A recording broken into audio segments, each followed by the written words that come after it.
Have you ever wondered whether first lines are actually as important as everybody says? Well, my sister and I are here to test that theory today and guess which first lines actually come from popular books nowadays, and we're actually going to blind rate them. So yes, we're not going to know which book it's from. We're just going to read the first lines and rate them and see which book, either popular or something that we've already known and loved and cherished, actually stands the test and actually turns out to be one of our absolute favorite first lines. You don't want to miss this episode. It's going to be so much fun. Hey friend, do you love the smell of books? Maybe you absolutely delight in the sound of a pen gliding across a page as you write. Hi, my name is Shira Rodriguez, and I am a Jesus follower, a writer, entrepreneur, and lover of all things boho and books. In this podcast, I want to take you on a journey of discovering yourself, discovering God and your passions, and how to make your life beautiful and so full that it overflows into the lives of others. And over here, we are not about compartmentalizing life. Oh no. Over here, we talk about holistically taking your life and presenting it as a place where others can be blessed just by knowing you.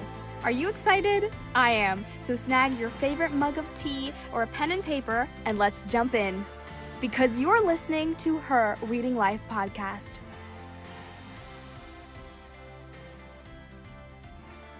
Hello friends, welcome to Her Reading Life podcast. Now, if this is your first time, welcome. I'm so delighted that you're here.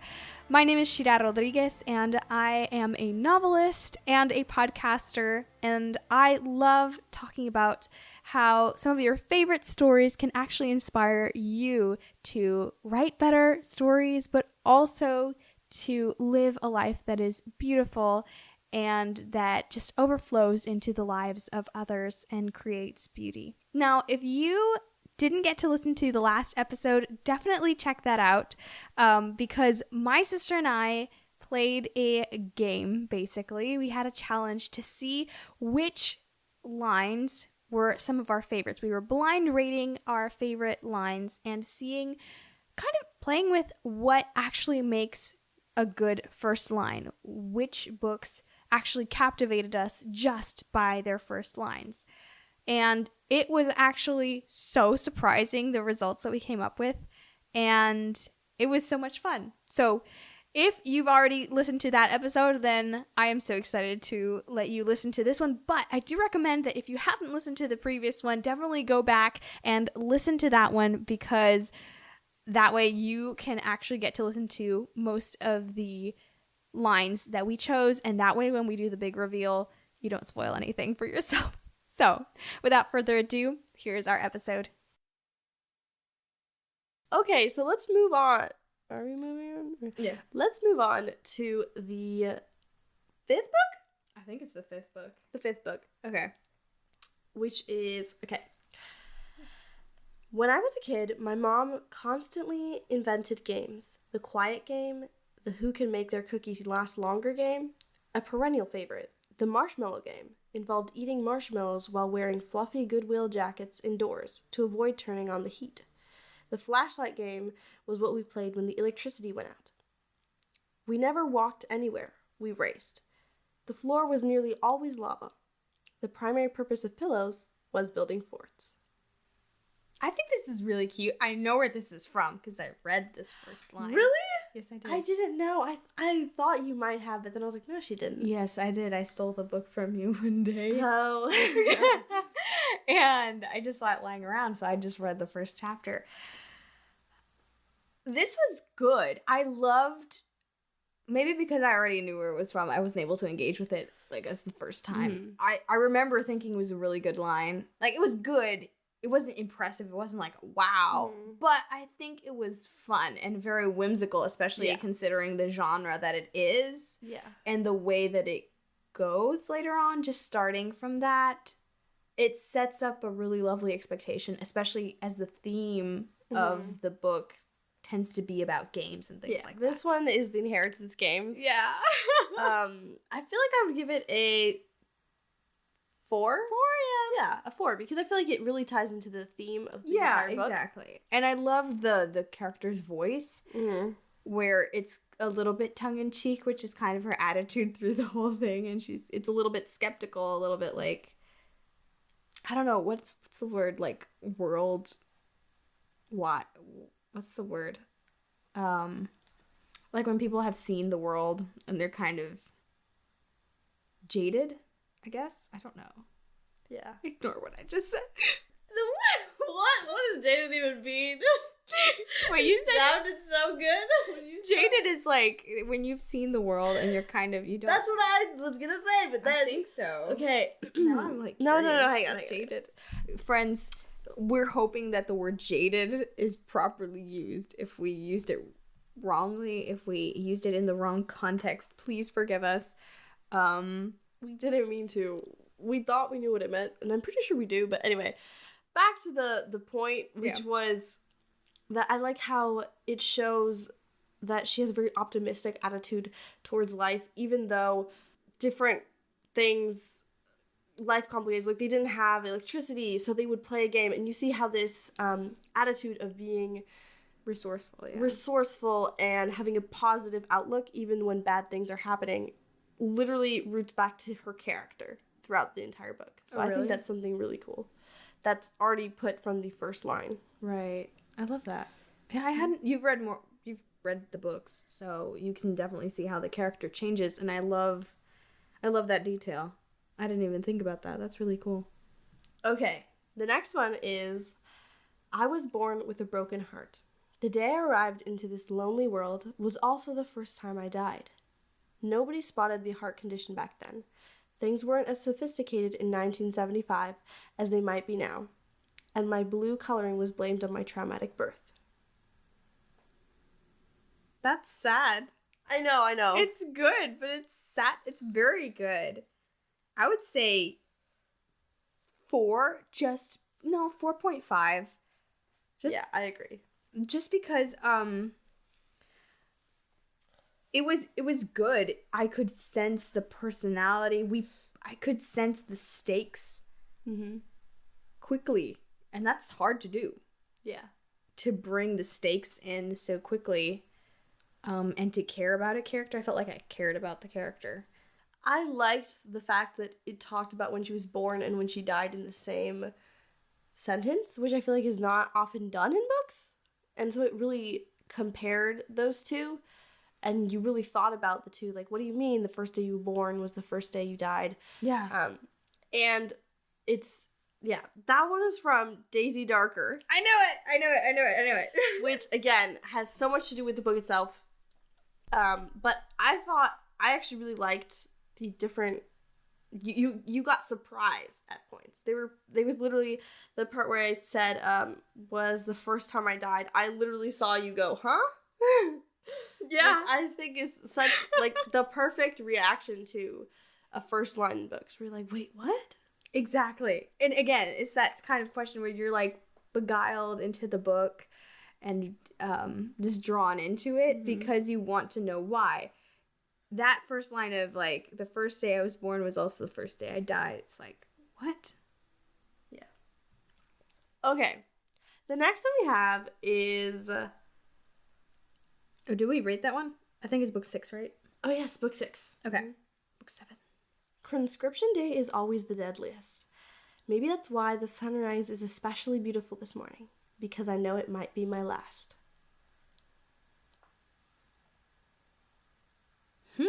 This sounds like dystopian. It's probably not, though. Or this... It sounds like, what's it called? The series you didn't like? What series? The one with the floofy dress? Oh, The Selection? The Selection? Mm-hmm. I know it's a very unpopular opinion, and I'm really sorry, but something just didn't... It just wasn't a book for me, to be honest. No. And I know a lot of people really like it, but I don't know. Somehow it just didn't really click with me, to be honest. Yeah. What was I going to say? I feel like this one... Can you read a little bit more, please? Mm-hmm.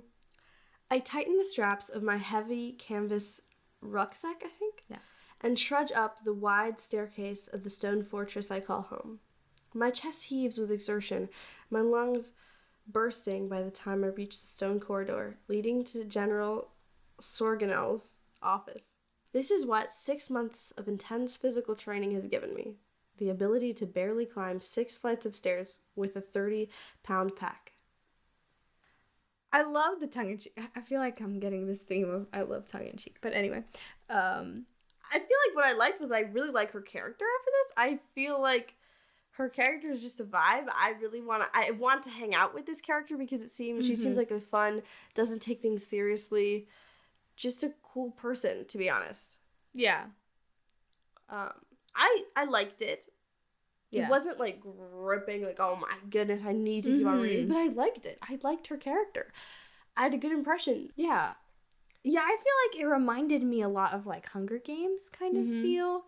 But even more tongue-in-cheek and more like... Yeah, exactly. I personally like the Hunger Games opening better, personally. Well, this is a different book genre, though. I will Really? say. It's setting me up for expecting dystopian. Wait. Before. Okay. I don't want to know. I don't want to know. Let me see. So I love how they were like, conscription day and everything. So they're setting you up for that expectation, which was great. I personally didn't feel as invested about the why. I didn't really feel like there was anything beckoning me in or to care that much about the character until I read that line about how this whole intensive training has only allowed her to climb 6 flights with a 30-pound pack. I just thought that was funny, and I really felt the personality start to seep in there. But other than that, it was kind of factual, at least for my taste. And so I didn't feel beckoned in. I actually kind of disagree. I just felt like it sounded like a fun book. Like, it sounded like I was going to have a good time reading the book, which just made me excited to keep on going, if that makes sense. Yeah. Because I feel like for the type of book, there's a different type of first line you have to write, and not all of them have to be gripping as well. True. Like Daisy Darker, it has to be something gripping, something shocking, because it is a thriller book. Slower books have to have more gripping titles, more gripping first lines. Sorry. Right. But this one, I don't know. I just felt like I was gonna have a fun time. And let's rate it real quick before I tell you which one it is. Okay, because I'm expecting dystopian. It's giving me dystopian vibes. I was like 100% sure it was dystopian or something like that. Okay. Do you want to know first, or do you want me to rate it? No, No, we gotta rate it. I would say 4.5. Okay, yeah. That's why we had separate ones. So far we've had the same one, except for this one. This is the only one that we disagreed on. I'm gonna say 3.5 or 4. I can't really decide whether 3.5 or 4. Which was 4? Okay, this one's from... Wait a second. And yours was 4.5, yes, right? 4.5. Okay. This one's from Fourth Wing. No way! Yes. No! Which, if you, read it in the context and you realize that it's, Fourth Wing, I feel like I can understand why this was such a popular book. She's not, I'm tough, so yeah. confident in whatever. She's just oh, great. This is happening. Yeah. And you just know that it's going to be a fun ride with her because I already like the character. Right. And I see why the book was is so popular. Yeah. It's, I think, the number 2 on Amazon bestsellers. No way. Really? Mm-hmm. Oh, wow. Because it's just... I didn't get it at first, but the character just seems like a good time. Yeah. So, I was definitely surprised with that one. Talk about surprise. I was surprised. I was fully expecting dystopian. I don't know. What's this other series? Divergent or something. Mm-hmm. Yeah, nope. That's insane. Okay, I was definitely blown out of the park. Okay, the next one is from the same author, actually, who wrote... No, don't tell me. Don't tell me. I don't think you'll be able to guess the book, though. Okay. The same author who wrote 10 Blind Dates. Oh, is this her thriller series? Yes, but you just... Yeah. Okay. I'm just telling you it's thriller. You don't, We're not supposed to know the Oh my genre. goodness, it's fine. Anyway. It starts with the little things. An extra toothbrush in the glass holder next to the sink. A few articles of clothing in the smallest drawer. phone chargers on both sides of the bed. Then the things turn into slightly bigger things. Razors and mouthwash, and birth control pills, all fighting for space in the medicine cabinet. The question changing from, "Are you coming over?" to, "What should we cook for dinner?" I liked it. It was different. Mm-hmm. It had the feel of a romantic comedy, and if I didn't know this was a thriller, I would have definitely said it was a romantic comedy. But the fact that it feels like a romantic comedy, even though it is a thriller, I find it weirdly interesting. It gives this kind of, I don't know, dichotomy to it. Yeah, I totally agree. I thought it was surprisingly interesting because I think I read a little more, and basically it's this man's girlfriend having to deal with his funeral, and so a lot of people are saying, like, we're sorry for your loss, whatever. And she's saying that she can't, everybody knows that she's part of his life already. Right. And that first line is, You're fine. That first line is sort of explaining to the reader how she has slowly become part of his life. Right. And that's what she's sort of struggling with now that she is part of his life. How she has to deal with all these people you know what I mean? Right. Oh, And so I feel like cool. it's, I don't know, I would give it like a 4. Okay. A 4. So yours is 4. Yeah, I would give it a 4 too. I think that I love the way that she was describing the growth of the relationship by what you ask. Like where she was saying, "Oh, are you coming over?" at the beginning of the relationship, and then like at this point in the relationship, they're saying, "Oh, what are we cooking for dinner?" And things like that. And that was just such a beautiful way to paint that kind of arc in the relationship, which that's what the book is all about. I also liked seeing the growth of the relationship through items as well. Yes, Because I feel like that's it. Usually people just talk about like, oh, when you're at this stage, you're gonna do this. When you're at this stage, but I feel like it was just so interesting to see it by items and almost to see the relationship with the people removed from the equation and just seeing the evidence, which for a thriller is just such a cool thing. yeah, it was really well done actually. That What's one's the name from, of it? The First Lie Wins. Also, I'm sorry I have forgotten to put the author name as well, but yeah, sorry. Don't worry, I'll probably I can link them in the description. Hey there, lovely listeners. I have the most fantastic opportunity to share with you today. How would you like to join the street team for Novelists in November short story collection featuring my very own short story, which you'll be the first to discover the title and story blurb if you join? This enchanting anthology is launching this November, and I'd be absolutely delighted to have you join us. Picture this: dark academia vibes, cozy sweaters, rain pattering on your window, and all your favorite bookish feels with a mug of hot tea or pumpkin latte. That's the essence of this collection. By joining our street team, you'll get exclusive behind-the-scenes info, early access to the cover, sneak peeks of the stories, first dibs on pre-orders, and some very special gifts I'm personally designing just for you. And the best part? There are no requirements. It's super flexible to fit your schedule. We're planning an exciting cover reveal in June and story and title reveal earlier in the month.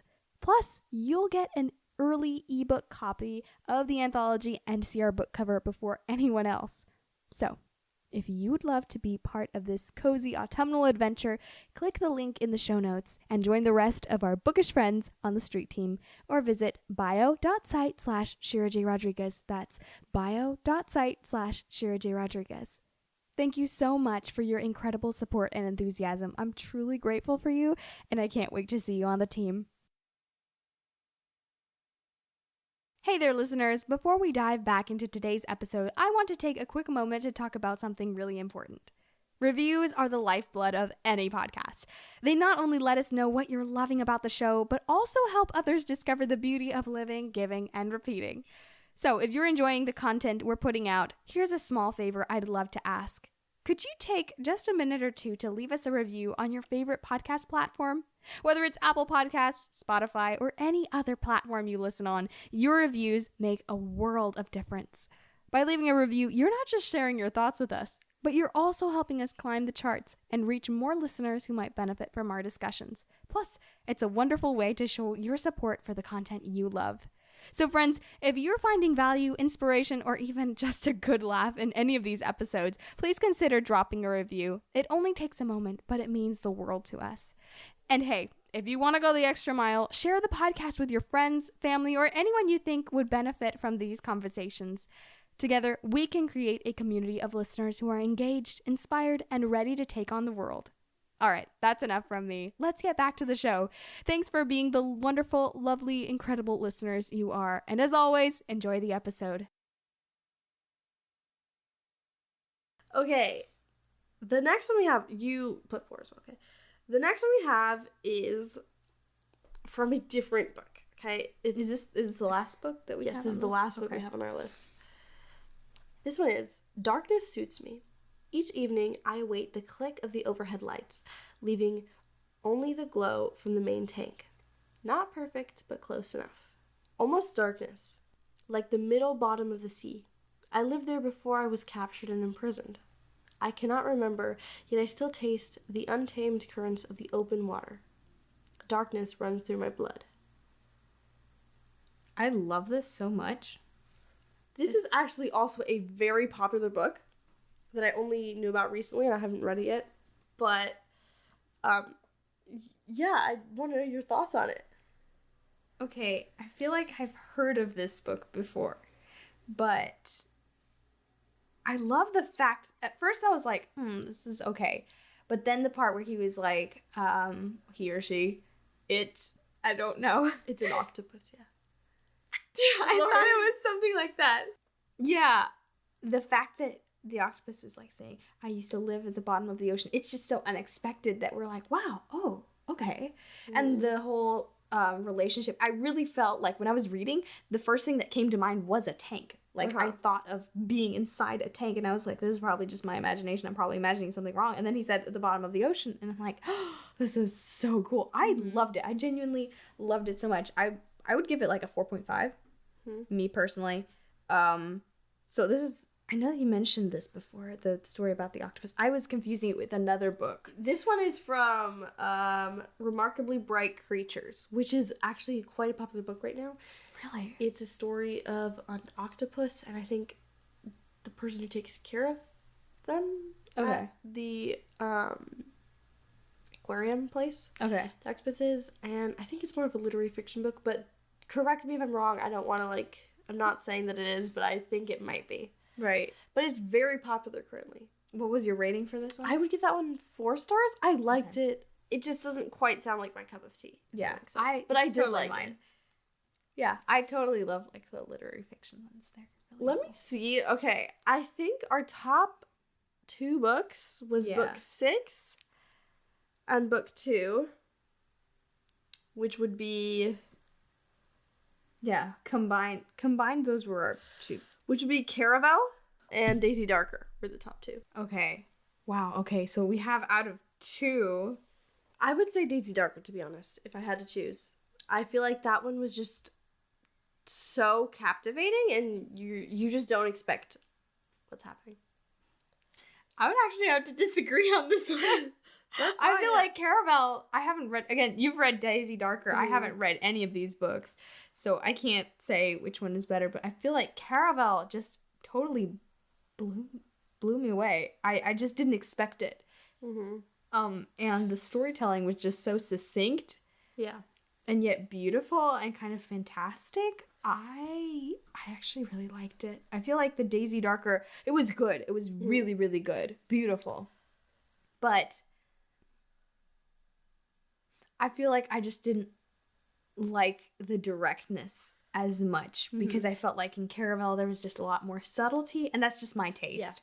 Yeah. I agree. I think they were both so close, honestly. Yeah, they were really good. Both of them were really good. So yeah, I would say my winner would be Caravel, but I feel like for you it was Daisy Darker. Yeah, I feel like they were really close though, to be honest. I think I kind of put them both the same, to be honest, because I feel like I should give Caravel a fair shot as well, because I have read Daisy Darker and I haven't read Caravel, so I'm going to leave them both even for me. Oh, this was so much fun. Yay! Thank you so much, Nevi. This was so fun. Thank you for having me on. It was super fun. Listeners, I hope that you enjoyed listening to this episode and hearing us do this experiment and just this challenge and having fun with first lines. I would love to know which were some of your favorites. Let us know in the question box below or by DMing me on Instagram at Shira J. Rodriguez. I'd love to hear your thoughts on this episode and hope that you've enjoyed this fun experiment. Until next time, friends, continue to live, give, and repeat. Yay! You did it! I'm giving you a lovely big virtual hug because you just finished another episode of Her Reading Life podcast. If you'd like to access all the wonderful links I mentioned in this episode, visit my website at bio.site/Shira J. Rodriguez. That's bio.site/Shira J. Rodriguez. There you can access my blog posts, resources, and so much more. Also, check out my Instagram page for more inspirational content and join my email list for insider secrets and exclusive updates on special events. The links are in the description box below. Also, if you could take a minute and leave a review for this podcast, that would be amazing. We're able to reach so many more people because of your reviews and ratings. I can't wait to chat with you next time, friends. Keep living, giving, and repeating.